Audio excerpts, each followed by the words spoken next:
মোচাটাকে সেদ্ধ করে নিয়েছি একদম ঝিরিঝিরি করে কেটে।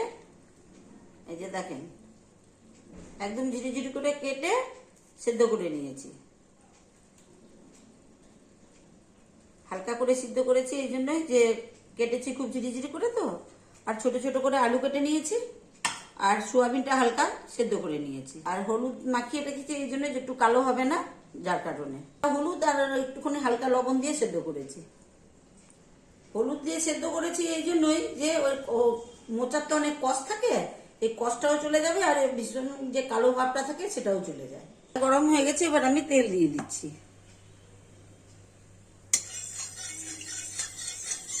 এবার আলুগুলো ছেড়ে দিচ্ছি।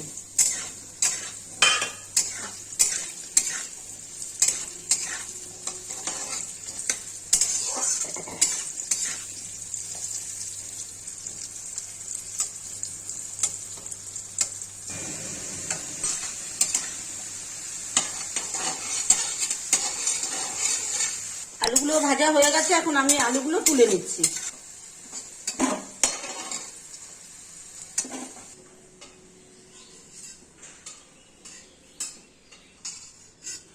একটু হালকা করে চটকে দেবো।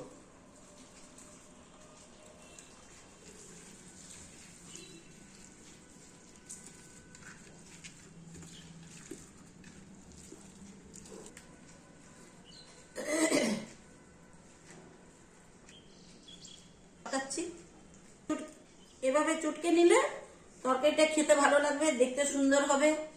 এই যে আলু আর এটা সোয়াবিনটা যে দেবো তার সঙ্গে সেটা মিশে যাবে খুব সুন্দর করে, গায়ে গায়ে হবে।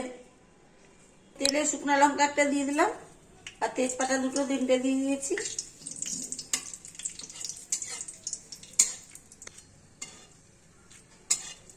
এবার আমি পাঁচফোড়নগুলো দিয়ে দিচ্ছি। বাটা, জিরে বাটা, ধনে বাটা, লঙ্কা বাটা 2 চামচ, আর হালকা করে অল্প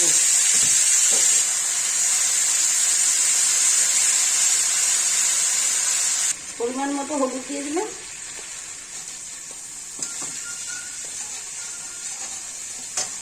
লবণ দিচ্ছি, লাগলে আবার পরে দেওয়া যাবে।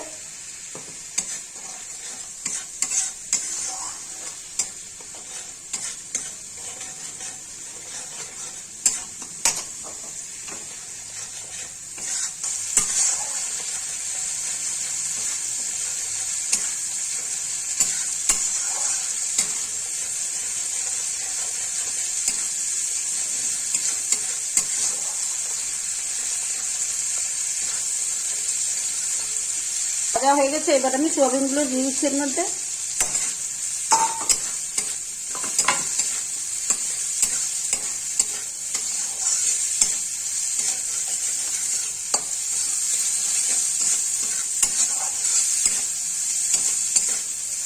তার মানে হলো এখন যে সেদ্ধ করেছি তো অল্প করে, জলাশয় ভাতটা শেষ হয়ে যাবে। জলাশয় থাকলে টেস্ট কম হবে। এবার আমি মোচাটা ঢেলে দিচ্ছি।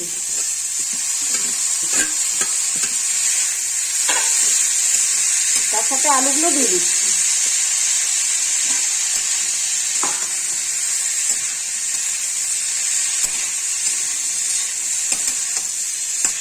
এখন আমি চিনি দিয়ে দিচ্ছি 2 চামচ। আপনারা যেমন খাবেন তেমন দেবেন।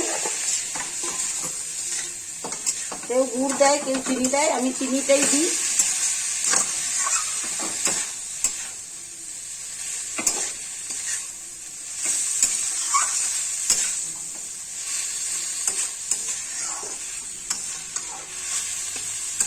দেবো 10 মিনিট।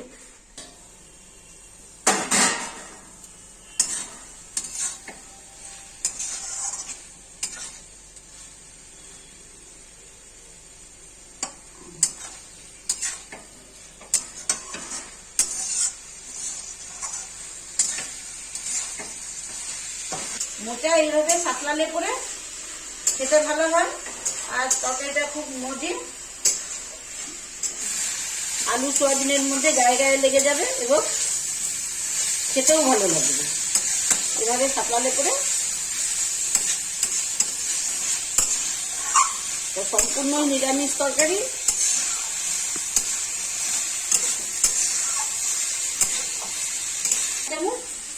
ঘি দিয়ে দিই।